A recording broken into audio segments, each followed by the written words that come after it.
Mardi 9 avril 2024 page 4 La foi et les œuvres, quel est le problème y résumé? Jacques est-il vraiment contre la justification par la foi? Voyons ce qu'il a à dire. Par Carlos Camarona La foi et l'œuvre, quel est le problème y texte? Jacques 2 14 à 26 Lecture biblique. Hébreux 11 1 à 3 par Carlos C. Camarona y introduction à Alors que nous poursuivons notre étude de l'Épître universelle de Jacques, nous entrons dans une section qui a été un sujet de débat depuis la réforme protestante du XVIe siècle. Luther, qui venait de découvrir la doctrine de la justification par la foi dans le livre des Romains en particulier 3 28 à 4 24, a appelé Jacques l'Épître de paille en raison de l'accent qu'elle mettait apparemment sur le salut par les œuvres. La section en jeu est l'étude de ce soir Jacques 2 14 à 26 1. Il est nécessaire de lire le contenu des deux passages pour comprendre la raison d'un débat aussi féroce entre la foi et les œuvres, débat qui dure depuis plus de 5 siècles de.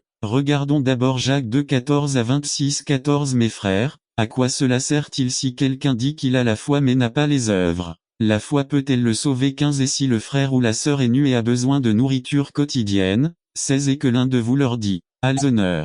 Romains 9 1, 21 4. Les vases inutiles auront une fin désastreuse. Je briserai donc ce peuple et cette ville, comme celui qui brise un vase d'argile, qui ne peut plus être restitué. Jérémie 19 11. De ce que nous ne croyons pas vraiment. Il y a une grande tentation dans nos vies, une fois que nous avons compris la Bible, de nous contenter d'une connaissance superficielle et sans réelle foi dans la doctrine. Il est très facile de comprendre quelque chose, mais très différent de le posséder et d'être possédé par lui. Ne croyons pas avoir bien compris la parole de Dieu si nous ne sommes pas parvenus à la goûter, par l'Esprit Saint, au point de dire que nous l'avons expérimentée. Nos paroles devraient provenir de ce type d'expérience de foi. L'expérience de la foi conduit à des paroles qui à leur tour conduisent à des actions. Imaginez que ce bâtiment soit en feu. Votre conviction vous mènerait à une action rapide, et pendant tout ce temps vous crieriez, au feu, au feu. C'est ce que dit le psalmiste. Il croit, et donc il parle. C'est si facile de parler de Dieu, n'est-ce pas? Mais celui qui connaît Dieu ne dit pas seulement la vérité. Il croit en la vérité et l'assimile dans sa vie. Que signifie assimiler la vérité? Quand quelqu'un assimile la vérité ou la pratique, nous appelons cela justice, ou faire ce qui est juste. Quand vous lisez la Bible, vous voyez qu'il est dit, allez dans le monde entier et prêchez l'évangile. S'il va ensuite vers son ami et lui parle du Christ, c'est une personne juste. Il pratique la vérité et fait ce qui est juste. Mais si je dis que je suis d'accord et que la Bible est la vérité, mais que je ne parle pas du Christ à mon prochain, ma doctrine est peut-être correcte, mais je suis injuste, parce que je ne vis pas la vérité. Nous pouvons dire la même chose de toutes les doctrines bibliques. Le Christ nous dit, si vous demandez quelque chose en mon nom, je le ferai. Jean 14 14. Alors on prie. Dieu dit du juste que son plaisir est dans la loi du Seigneur, et il médite sa loi jour et nuit. Psaume 1 2. Sommes-nous saturés de la parole de Dieu? Pratiquons-nous la vérité? Le danger d'écouter sans agir. Le danger dans l'étude de la doctrine et de Dieu est que nous serons prompts à entendre la parole de Dieu, prompts à la connaître et à la reconnaître, mais nous n'arrivons pas à l'embrasser ou à la mettre en pratique. Regardons quelques versets. Jacques 1, 22. Mais mettez la parole en pratique, et ne vous contentez pas de l'écouter, en vous trompant vous-même. 1 Jean 3, 18. Mes petits enfants, n'aimons pas en parole ou avec la langue, mais en action et en vérité. Par exemple, nous disons que nous croyons que Dieu est aux commandes. Nous sommes d'accord avec cette doctrine. Nous disons que nous y croyons. Nous connaissons bien d'autres versets qui parlent d'elle. Nous disons qu'il serait insensé de ne pas croire que Dieu contrôle la situation. Mais en même temps, lorsque survient une tragédie, nous n'attendons pas qu'il soit trop tard. Devenez membre de la chaîne Today et bénéficiez de réconfort et de soutien dans les moments difficiles. Cliquez sur le lien dans la description de la vidéo. Mardi 9 avril 2024 page 1. Nous nous inquiétons. Lorsque des interruptions surviennent, nous sommes frustrés et en colère. Lorsque nous sommes faussement accusés, nous éprouvons de l'amertume les uns avec les autres, dans la fraction du pain et dans les prières. Je suis convaincu que les gens apprennent à mieux se connaître grâce à des unités plus petites, ce qui favorise un véritable intérêt les uns pour les autres.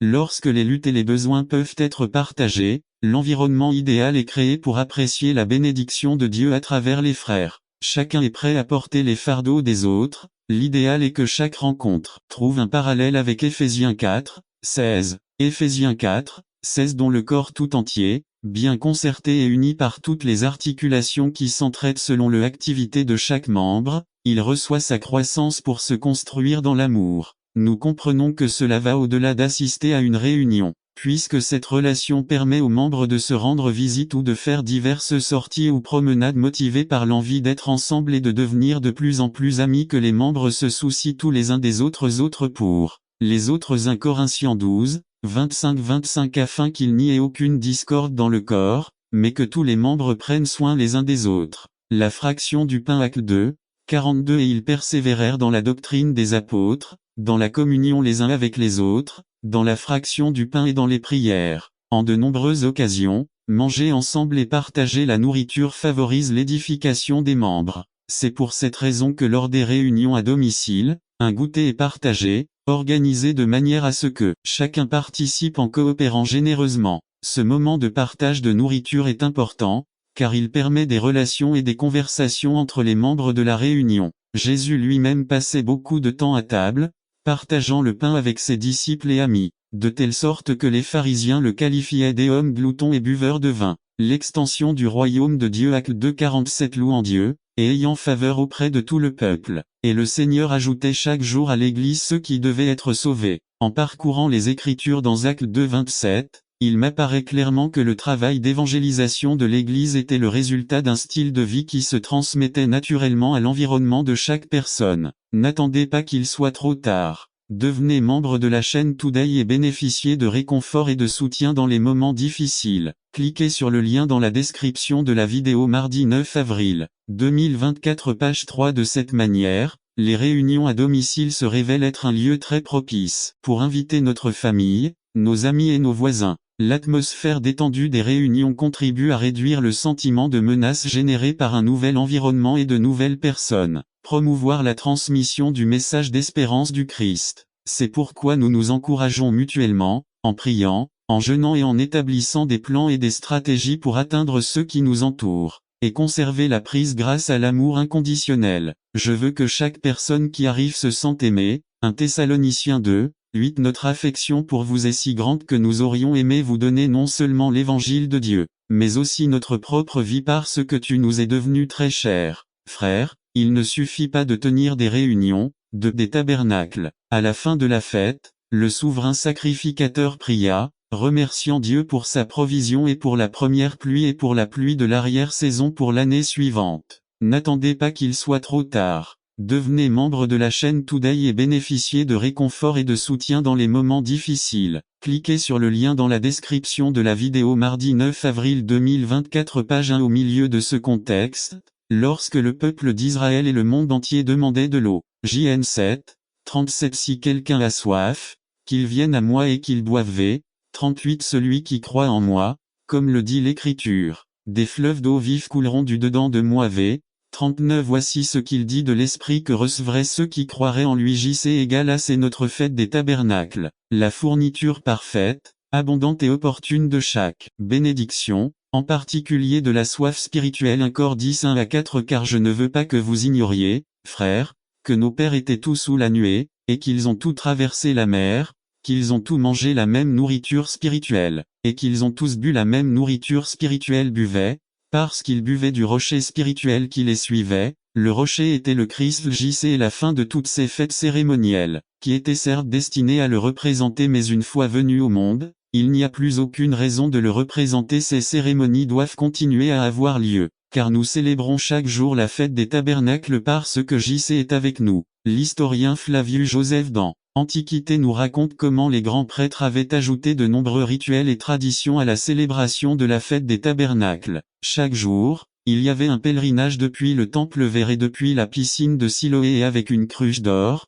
ils portaient de l'eau et la versaient sur l'autel pendant que les Lévites chantant louaient Dieu avec les psaumes 113 à 118. Jeudi dernier, aux États-Unis, la plus grande fête nationale, Thanksgiving, a été célébrée. Les 102 pèlerins qui sont arrivés sur le Mayflower n'avaient ni maison, ni moyens de transport, ni nourriture, ni services médicaux et, à l'âge d'1 an, ils ont célébré un service d'action de grâce pour la provision de Dieu. Ils la célébraient le 3e jeudi de novembre et cette tradition se poursuit encore aujourd'hui. La Bible recommande que nous n'ayons pas de jour spécial pour rendre grâce à Dieu, mais que ce soit toujours, chaque jour, F5 19,20 parlez entre vous par des psaumes, des hymnes et des chants spirituels, chantant et chantant pour le Seigneur dans vos cœurs. Rendons toujours grâce pour toutes choses à Dieu notre Père, au nom de notre Seigneur Jésus-Christ. 5, 18 Rendez grâce en toutes choses, car telle est la volonté de Dieu pour vous en Jésus-Christ. Illustration. Une jeune femme venue vivre ici à Mexico pour étudier, il a écrit un email à sa mère. Maman, pardonne-moi de ne pas t'avoir écrit auparavant, mais je n'ai pas pu parce que je me suis cassé le bras droit et la jambe gauche quand j'ai eu sauté du premier appartement où j'habite à la rue. C'était en feu et j'ai dû sauter. Heureusement les pompiers sont arrivés et m'ont emmené à l'hôpital. Rôle, un des pompiers est venu fascinante. Jésus enseigne la prière, l'accompagne jalousie amère. 6. Nous devons souligner qu'il existe une ligne très fine qui distingue le zèle positif du zèle négatif. Bien souvent, le zèle négatif est habillé positivement. On lui donne un vocabulaire pieux. Il est agrémenté de citations de l'esprit de prophétie 7. Pour distinguer le zèle positif du zèle négatif, il faut se demander quel résultat produit-il. Cela produit-il des sentiments d'amertume ou cela produit-il de l'harmonie et de la communauté 8. Au nom du saint zèle qui les consume à l'imitation de la théocratie dépassée de l'Ancien Testament, j'ai vu des croyants sincères, mais mal informés, produire de la discorde, de l'amertume, et conduire certains à quitter l'Église 9. Le saint zèle n'est trop souvent rien de moins qu'un fanatisme aveugle. Comment savez-vous? En raison des fruits qu'elle produit, des divisions amères, des envies sournoises, un désir secret de pouvoir manipuler et commander 10. La personne peut se sentir et se proclamer zélé pour la vérité, mais Dieu et les autres peuvent voir l'amertume qui accable son âme, la manière rigide dont ils veulent diriger, la fierté profondément enracinée qui surgit sous forme de zèle sacré 11. C'est le zèle que saint Paul condamne dans sa liste de vices et d'aberrations du leadership chrétien. Rome 13, 2 Cor 12, 20, Galates 5, 20. C'est à ce genre de zèle que Jacques fait référence ici en 3,14. Il s'agit d'une jalousie mal avisée qui ne produit que de l'amertume. C'est la deuxième aberration trouvée parmi les chrétiens de la communauté de Santiago et, disent les traductions espagnoles, les disputes ou la contestation. J'ai trouvé une version espagnole qui semble être la seule à se rapprocher du sens original. La Nouvelle Bible américaine dit ambition égoïste. N'attendez pas qu'il soit trop tard. Devenez membre de la chaîne Today et bénéficiez de réconfort et de soutien dans les moments difficiles. Cliquez sur le lien dans la description de la vidéo. 9 mars, avril 2024 page 2.1. C'est ce que signifie le mot grec eritéa. Eritéa était le mot qui définissait une personne qui manipulait le système par tous les moyens pour se faire élire d'eux. Ce type de manipulation visant à obtenir une position d'autorité dans l'église locale à laquelle Jacques écrit a évidemment produit, comme le traduisent les versions castillanes, des dissensions ou des conflits. 3. Certains membres utilisaient sûrement des méthodes de division pour se promouvoir ou influencer les autres en leur faisant valoir leur point de vue et obtenir le vote au conseil de l'Église. 4. Que dit Jacques à de telles personnes? 3,14b. Ne vous sentez pas fier de vos actions, parvenant ainsi à mentir contre la vérité. 5. Autrement dit, ils ont quitté les réunions d'église avec fierté. Oui, je m'en suis sorti, même si la vérité était démystifiée. Ou bien ils disaient,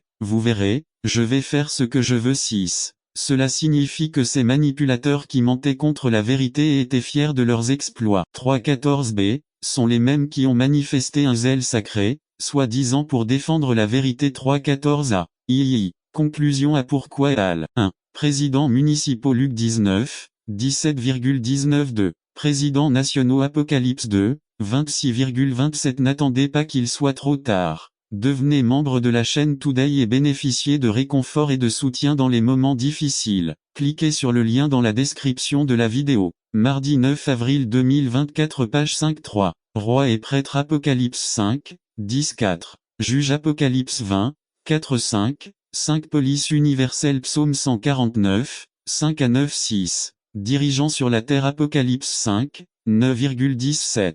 Parfait en unité avec Dieu Jean 17 22,23 C'est les 7 vainqueurs. Enfin l'exhortation prenez garde à ne pas perdre votre prix Apocalypse 3, 10,11 Dis parce que tu as gardé la parole de ma patience, je te garderai aussi de l'heure d'épreuve qui doit arriver sur le monde entier 6 morts. Pour tester ceux qui habitent sur la terre 11 Voici, je viens bientôt. Retiens ce que tu as, afin que personne ne prenne ta couronne. Prenez soin de recevoir la récompense de Jean 1, 8. Prenez soin de vous, afin de ne pas perdre le fruit de votre travail, mais de recevoir la pleine récompense. Quelle est votre décision ce matin? N'attendez pas qu'il soit trop tard. Devenez membre de la chaîne Today et bénéficiez de réconfort et de soutien dans les moments difficiles. Cliquez sur le lien dans la description de la vidéo. Mardi 9 avril 2024 page 6 Consumax et le résumé. La 6e parole prononcée par notre Seigneur Jésus-Christ sur la croix. Par Georges Monsivaïs est terminé Jean 19,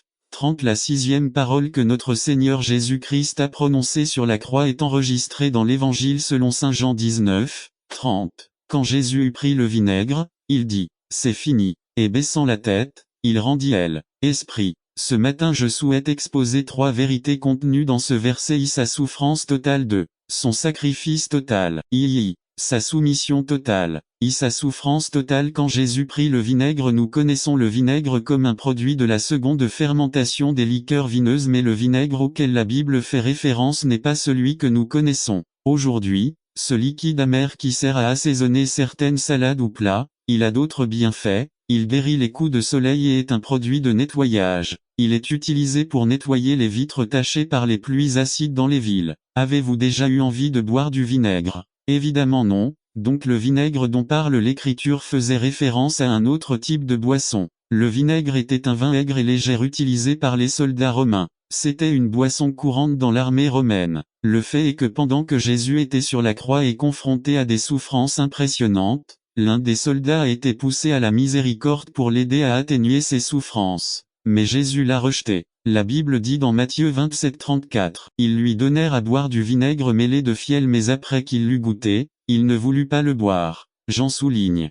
quand Jésus avait bu du vinaigre, compte tenu du contexte de l'Écriture, nous ne devrions pas en déduire que devait établir des valeurs et des réconforts et de soutien dans les moments difficiles. Cliquez sur le lien dans la description de la vidéo. Mardi 9 avril 2024 page 2 L'habitude est un don de Dieu. Cela signifie simplement que tout ce que vous faites plus de 3 fois devient plus facile. Après 10 fois, c'est difficile d'oublier et après 18 fois, c'est une habitude. L'habitude est la clé du Créateur pour nous aider à réussir. Jésus vivait occupé. Il voyageait, priait pour les malades, enseignait, prêchait et s'adressait aux individus et aux foules. Il surveillait ses disciples et s'occupait de ceux qui le cherchaient. Son Père n'aurait pas dû appeler Jésus du ciel sur Verizon. Allô, est-ce que tu m'écoutes? Bien. Non, Jésus a fait ce qu'il a fait par habitude. Cependant, en plus de se lever tôt ou de se lever tôt pour prier, il avait une coutume ou une habitude importante. Selon sa coutume, il se rendit à la synagogue. Selon sa coutume, il lisait les rouleaux de l'Ancien Testament. Luc 4,16. Daniel 6, dit Daniel priait 3 fois par jour. Psaume 119-164. Le psalmiste priait 7 fois par jour. Acte 27. Les disciples de Jésus se réunissaient le premier jour de chaque semaine pour adorer Dieu. Il existe évidemment des habitudes saines et des habitudes néfastes. Il y a des gens qui ont l'habitude de fumer, boire des boissons alcoolisées, regarder des films pornographiques, parler en mal des gens, arriver en retard, ne pas arriver, commencer et ne pas finir, parler plus que critiquer le travail de quelqu'un d'autre et ne rien faire. Question. Quelles habitudes avez-vous? Les habitudes de tout leader chrétien devraient être se lever tôt, prier chaque jour, lire et étudier les Saintes Écritures chaque jour, rencontrer fréquemment ses frères dans la foi, bénir les autres, planifier spontanément, donner du crédit aux autres, etc. N'attendre pas qu'il soit trop tard. Devenez membre de la chaîne Today et bénéficiez de réconfort et de soutien dans les moments difficiles. Cliquez sur le lien dans la description de la vidéo. Mardi 9 avril 2024 page 3 Ne négligez jamais ses habitudes. Jésus savait que les grands hommes ont simplement de bonnes habitudes. 3. Jésus a fait bien utiliser son temps en prenant soin de son agenda personnel. Saint Jean 11, 1. Un homme nommé Lazare était malade de Béthanie, le village de Marie et de Marthe, sa sœur. 2. C'est Marie, dont le frère Lazare était malade, qui a oint le Seigneur de parfum et lui a séché les pieds avec ses cheveux. 3. Alors elles envoyèrent les sœurs dire à Jésus, « Seigneur, celui que tu aimes est malade. » 4. Quand Jésus l'entendit, il dit, « Cette maladie n'est pas mortelle, mais pour la gloire de Dieu, afin que le Fils de Dieu en soit glorifié. » 5. Et Jésus aimait Marthe, sa sœur et Lazare. 6. Quand il apprit qu'il était malade, il resta encore 2 jours à l'endroit où il se trouvait. 7. Puis après cela, il dit à ses disciples, « Retournons en Judée. » Jean 11, 21. Marthe dit à Jésus, « Seigneur, si tu avais été ici, Mon frère ne serait pas mort, le temps ne peut pas être économisé et placé sur un compte bancaire spécial pour être dépensé plus tard. Vous êtes seulement autorisé à le dépenser, sagement ou bêtement, mais vous devez en faire quelque chose. Vous pouvez en profiter. 1. Ce que vous autorisez dans votre esprit décide à quel royaume vous appartenez ici sur terre. À maintenir des pensées saines. B. Prendre des décisions positives. C. Ne parlez pas de choses contaminées. IV. Soyez renouvelés dans l'esprit de votre esprit. Éphésiens 4, 23. 1. Nous n'avons pas besoin de créer un nouvel esprit, mais nous devons créer une nouvelle conscience. A. Il faut nettoyer et restructurer. B. Se débarrasser de la dépression qui ne permet pas de réussir ses désirs trompeurs. Tout est mensonge. 2. Renouveler la compréhension. Romains 12, 1 à 2. Suite du message numéro 2 de la série. L'esprit à ce que vous comprenez doit être renouvelé. B. Vous devez rejeter la culpabilité. C. Vider l'esprit de votre enfant. Conclusion. Éphésiens 1, 13 à 14 et Romains 5, 17. L'évangile de Christ peut vous éclairer. Il n'y a pas d'autre moyen. L'évangile du Christ est le seul qui peut transformer votre esprit, renouveler votre compréhension et ouvrir votre conscience. Votre esprit est la chose la plus importante que vous ayez ici sur terre et c'est le seul moyen de communication dont nous disposons avec Dieu. Ne donnez pas seulement votre âme au Seigneur, mais donnez-lui aussi votre esprit. Tout ce qui se passe dans le monde, à la télévision, dans votre vie et avec vos proches, est un piège pour piéger votre esprit. Le diable désire votre esprit, aspire à l'avoir, parce que s'il comprend votre esprit, il établit son royaume. Prédication du pasteur Samuel Malave. N'attendez pas qu'il soit trop tard. Devenez membre de la chaîne Today et bénéficiez de réconfort et de soutien dans les moments difficiles. Cliquez sur le lien dans la description de la vidéo. Mardi 9 avril 2024 page 2. En attendant une récolte abondante. Résumé. L'Église possède 4 types de terrains. Ces zones indiquent comment les membres reçoivent la parole. Par Samuel Malave. Record biblique. Matthieu 13, 1 à 23. Prêché par Révérend Samuel Malave au tabernacle de vie. Date AD 12-01-02. Verset clé. Matthieu 13, 23. Introduction. Selon les agriculteurs, une graine doit mourir et pourrir puis germe et donne naissance à une pousse. La graine qui ne meurt pas ou ne pourrit pas ne peut pas être réutilisée pour continuer les semis. Dans Matthieu, nous trouvons une parabole que Jésus commença à raconter à ses disciples. Une parabole est une illustration terrestre pour expliquer une vérité spirituelle. Ainsi, lorsque Jésus racontait des paraboles, c'était pour que ses disciples comprennent les vérités spirituelles. Aujourd'hui, nous allons étudier l'une des nombreuses paraboles racontées par Jésus. Nous verrons le 15 car la loi produit la colère car là où il n'y a pas de loi, il n'y a pas non plus de transgression. C'est donc par la foi, afin que cela soit par la grâce afin que la promesse soit ferme pour toute postérité, non seulement pour celui qui est de la loi, mais aussi pour celui qui est de la foi d'Abraham, qui est notre Père à tout. 17 Comme il est écrit, je t'ai fait père de nombreuses nations devant Dieu, en qui il a cru, qui donne la vie aux morts et appelle ce qui n'est pas ce qui est. N'attendez pas qu'il soit trop tard. Devenez membre de la chaîne Today et bénéficiez de réconfort et de soutien dans les moments difficiles. Cliquez sur le lien dans la description de la vidéo. Mardi 9 avril 2000, Mardochée et tous les gens mentionnés dans le livre d'Esther. Dans ce livre à aucun moment le nom de Dieu n'est mentionné, ainsi que dans le livre du Cantique des Cantiques, bien que sa présence, sa providence et sa protection aient été très présentes auprès de son peuple. J'aimerais voir cette histoire avec vous et en tirer quelques leçons qui nous aideront à voir que c'est le moment d'être utilisé par Dieu dans son œuvre. Nous n'avons pas de meilleure opportunité ni de meilleur moment dans l'histoire de l'humanité pour pouvoir faire une différence en tant qu'enfant de Dieu. Ouvrez vos Bibles au livre d'Esther chapitre 3, nous verrons ici un peu le contexte qui nous prépare à voir ce qui se passera ensuite dans les chapitres suivants avec le peuple de Dieu. Développement. N'attendez pas qu'il soit trop tard. Devenez membre de la chaîne Today et bénéficiez de réconfort et de soutien dans les moments difficiles. Cliquez sur le lien dans la description de la vidéo.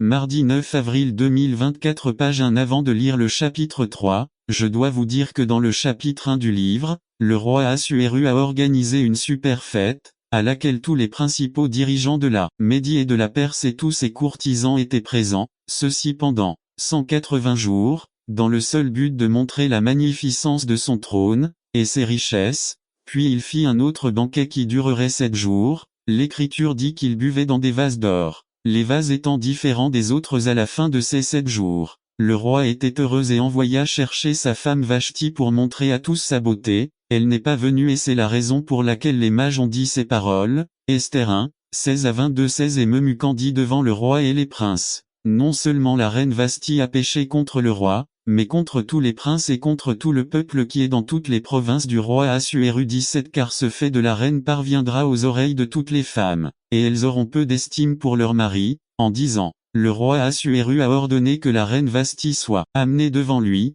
et elle n'est pas venue 18 Et puis les dames de Perse et de Médie qui entendront le geste de la reine diront ceci à tous les princes du roi et il y aura beaucoup de mépris et de colère 19 Si le roi le trouve bon, qu'un décret royal sorte de votre majesté et soit écrit parmi les lois de la Perse et de la Médie, afin qu'il ne soit pas violé, que Vasti ne se présente plus devant le roi Assuéru et le roi fait une autre reine qui est meilleure qu'elle vint et le décret que donne le roi sera entendu dans tout son royaume, même s'il est grand, et toutes les femmes honoreront leur mari, depuis le plus grand jusqu'au plus jeune 21 Cette parole plut aux yeux du roi et des princes, et le roi fit selon la parole de Memucan 22 Il envoya donc des lettres à toutes les provinces du roi, à chaque province selon son écriture, et à chaque ville selon sa langue, disant que chacun devait établir son autorité dans sa maison et que cela soit publié dans la langue de son peuple. C'est tellement drôle à quel point ces hommes avaient peur, elles ont senti un instant que le mouvement Women in Power allait émerger et que les hommes allaient être renversés. Dans le décret à la fin, il est dit que chacun affirme son autorité dans sa maison. J'imagine que plus d'un des hommes aura montré cette lettre à sa femme. Regardez, ce que le roi ordonne de dire, regardez au chapitre 2, il y a un dirigé et même disposé de nos vies. L'adoration a très peu à voir avec les aspects physiques, tels que le ton, le volume, voire la qualité de la voix de l'adorateur. Bien sûr, il faut être prudent, puisqu'il s'adresse au Seigneur. Mais l'accent n'est pas là, car le Seigneur a plusieurs fois déclaré à son peuple, ce peuple s'approche de moi de sa bouche et m'honore de ses lèvres, mais son cœur est loin de moi et sa crainte de moi ne l'est pas plus qu'un commandement des hommes qui leur a été enseigné. Isaïe 29, 13 Les cris, les applaudissements, les instruments, le volume élevé, les mains levées, la beauté des paroles, etc. sont également inutiles, si notre cœur, ce qui est au plus profond de notre être, n'est pas soumis à la volonté de Dieu. Et comme il est facile d'adorer Dieu superficiellement, c'est pour tout cela qu'il est de la plus haute importance que chaque fois que nous nous trouvons dans un moment spécifique de culte, que ce soit en privé ou en congrégation, nous nous concentrions sur ces deux aspects à reconnaître que nous sommes devant quelqu'un infiniment supérieur à nous, cela mérite toute notre attention. Et B. Que nous disons au lauréat qu'il a tous les droits et tous les pouvoirs pour gouverner complètement nos vies. 2. Nous devons adorer le Seigneur avec un cœur obéissant 8 à 11 Si vous entendez sa voix aujourd'hui, lui n'endurcissez pas votre cœur, comme à Mériba, comme au jour de Massa dans le désert. 9 Là où vos pères m'ont tenté, m'a testé et a vu mes œuvres 10 Pendant 40 ans, j'ai été mécontent de la nation, et j'ai dit 11 dans ces versets. David rappelle à ses lecteurs un événement bien connu des Israélites, un événement de la plus haute importance. C'est l'occasion qui a marqué le destin de millions de personnes qui ont quitté l'Égypte avec l'espoir d'une terre promise de Dieu. Cet événement est enregistré dans Exode 17. Les Israélites arrivèrent à un endroit initialement appelé Rephidim. Une fois arrivés sur place, ils se sont rendus compte qu'il n'y avait pas d'eau. Cela suscita la colère des Israélites contre Moïse au point un problème pour certains, pour d'autres, le problème est que leur travail les consume. Dans ce texte, Dieu nous enseigne que notre corps a besoin de repos. Nous avons besoin de rompre avec le travail, la routine, le stress et les pressions. Nous vivons dans un monde où certains se targuent d'être des bourreaux de travail. Une semaine de travail de 60 à 70 heures n'est plus une chose rare de nos jours. Quand quelqu'un est rempli de fierté en se vantant du nombre exagéré d'heures consacrées au travail, cette personne crie qu'il y a un sérieux problème avec les priorités dans sa vie. Une gestion complète de la vie doit inclure l'enseignement du jour du Seigneur comme un repos physique. 3. Beaucoup de gens disent qu'ils doivent ouvrir le dimanche car sinon ils ne pourront pas survivre. Ils essaient de profiter du dimanche pour obtenir leurs extras parce qu'ils ne croient pas en une promesse faite par Dieu selon laquelle il pourvoira complètement à tous leurs besoins s'ils le cherchent d'abord. D'autres nous disent qu'ils doivent travailler le dimanche parce que sinon, ils ne peuvent pas remplir leurs engagements. Ce que ces gens disent en réalité, c'est « Nous n'avons pas le temps de réserver du temps 4 ». Mais combien la mentalité des Juifs était différente de l'attitude de nos jours, amoureux d'eux-mêmes comme du produit de la sécheresse intense du désert de leur vie, parce qu'ils n'ont pas été loués par ceux qu'ils sont. La familia est le meilleur endroit pour satisfaire ce désir. Dieu veut utiliser nos vies dans notre foyer, dans notre travail, dans notre cercle de relations comme des canaux de bénédiction et de satisfaction des désirs placés par Dieu. Que Dieu vous aide à être ce canal d'amour et de bénédiction. Dr Séraphin Contrera Galeano. www.seraphincontrera.com. Bibliographie et liste de lecture 1. Conférence vidéo.